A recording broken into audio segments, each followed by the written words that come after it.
The tourism sector in Malta helps to diversify the economy through increased employment, investment as well as foreign currency earnings. Each year, Malta hosts over 1.4 million tourists, accounting for 10% of GDP. 20,000 of the Maltese population are directly employed in this fast-growing sector. Most of this success is attributed to a recent increase in scheduled air routes, especially with Air Malta, its national flag carrier, dedicated 100% to serving the island's visitors and residents. In recent years, Malta has also seen growth in cruise liners calling in at the picturesque Grand Harbour, using Malta as a port of call as well as a home port, bringing thousands of visitors to its shores.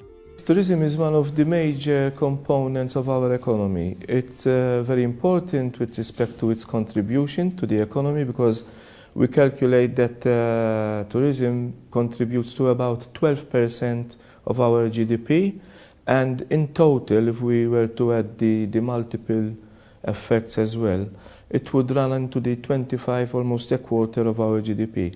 It's also very important because Malta is an open economy. We import most of our needs. We import everything from food to fuel, everything.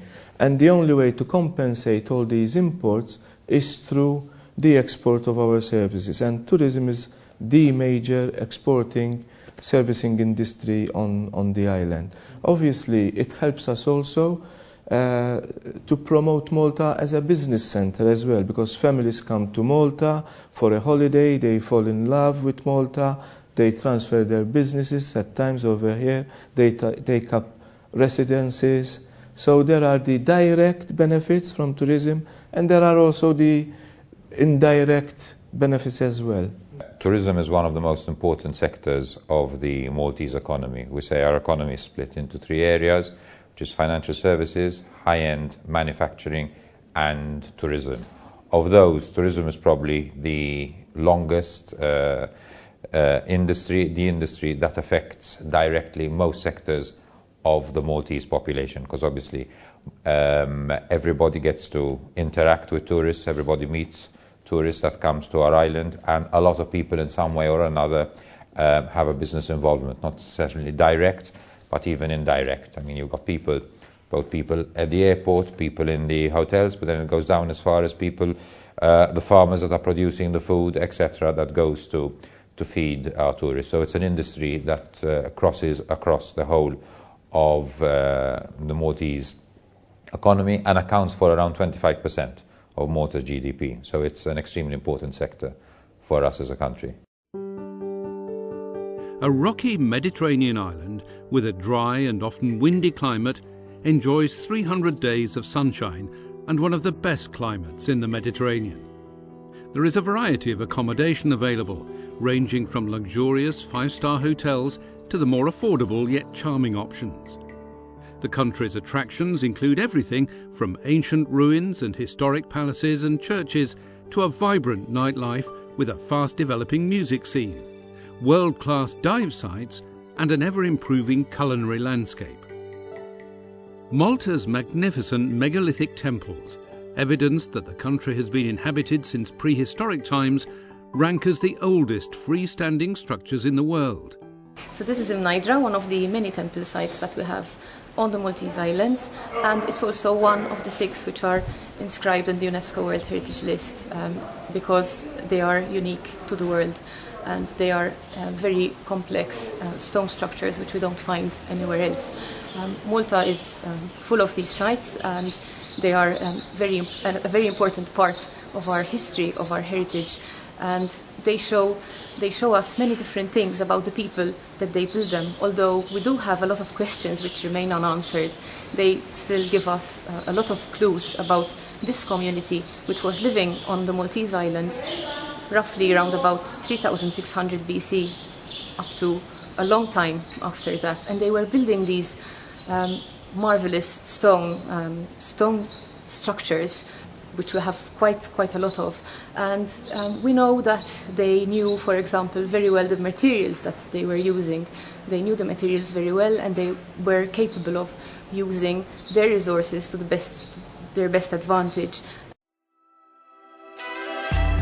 Valletta, Malta's capital, was announced as the European City of Culture for 2018. The narrow streets of the Maltese capital are laid out in a grid pattern and flanked by overhanging balconies, shuttered to keep their occupants cool from the hot sun.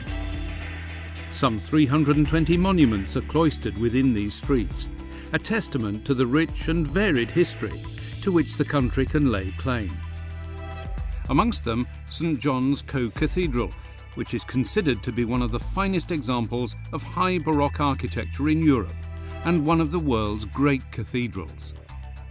Valletta is a living city with a vibrancy of its own, a brimming cafe culture, art installations and exhibits, open squares and a thriving market all contribute to making Valletta much more than a living museum. And the history and the culture that we have is probably second to none here in the Mediterranean. We've got a history that goes back to the temples that are close to 7,000 years old, predate the pyramids in actual fact, and then a history that goes through the time of the Romans, time of the Normans, the Knights of St. John that spent nearly 300 years on our islands, built even Valletta, which is our capital city, as I said, the UNESCO heritage site, and then the time of the British rule. So there's a lot to see from the various era that Malta has been through. In the middle of Malta Island lies Mdina, a former capital of Malta. Its history traces back more than 4,000 years. Lamplit by night and referred to as the Silent City, Mdina is fascinating to visit for its timeless atmosphere as well as its cultural and religious treasures. Mdina is one of Europe's finest examples of ancient walled cities, and extraordinary in its mix of medieval and Baroque architecture. For the past 5 years, the city has been host to the medieval Mdina Festival. The popularity of this festival is evident from the number of visitors from around the world growing each year. During the festival, the participants perform in various corners and squares of the city, including battles, skirmishes, reenactments of scenes from the medieval period, a slave market, a reenactment of a medieval kitchen, sword fighting, archery, medieval taverns, live music, birds of prey flights, flag-throwing shows, and spontaneous reenactments. Our main focus for the future is to make this industry stronger, obviously to continue working on the benefits and to try and control the costs, especially the environmental costs. We want to move into a more green tourism because we believe that we need tourism to be sustained through its profits. But we need tourism to be a sustainable tourism. We want tourism to use the resources that we have today, but not at the cost of depleting those resources for future generations. Just northwest of Malta lies the smaller sister island, Gozo. Gozo, meaning joy in Castilian, is the second largest island of the Maltese archipelago, with a population of approximately 30,000. Though separated from mainland Malta by a mere 5-kilometre stretch of sea, Gozo is distinctly different from Malta. The island is a third the size of Malta, more rural and tranquil. Its culture and way of life are rooted in tradition and yet open to the present. Gozo is the ideal secluded haven, and at just 25 minutes by ferry from Malta, the hop can easily be made for even the shortest stay. Those who decide to spend more than just a day in Gozo will be able to choose accommodation either in one of the luxury international brand names or stay in one of the numerous authentic Gozitan farmhouses.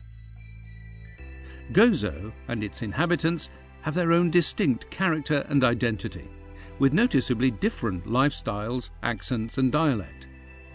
Gozitans are known for their friendliness and warm welcome, going out of their way to help a visitor find their destination. If the only things you know about Malta are the sun, sea and sand that help lure so many holidaymakers to the island every year, then you'll be amazed by the rich culture and quirks of history that have given the country its own unique character. Malta may only take up a small space on the map, but it certainly knows how to create a big holiday experience for a curious traveller.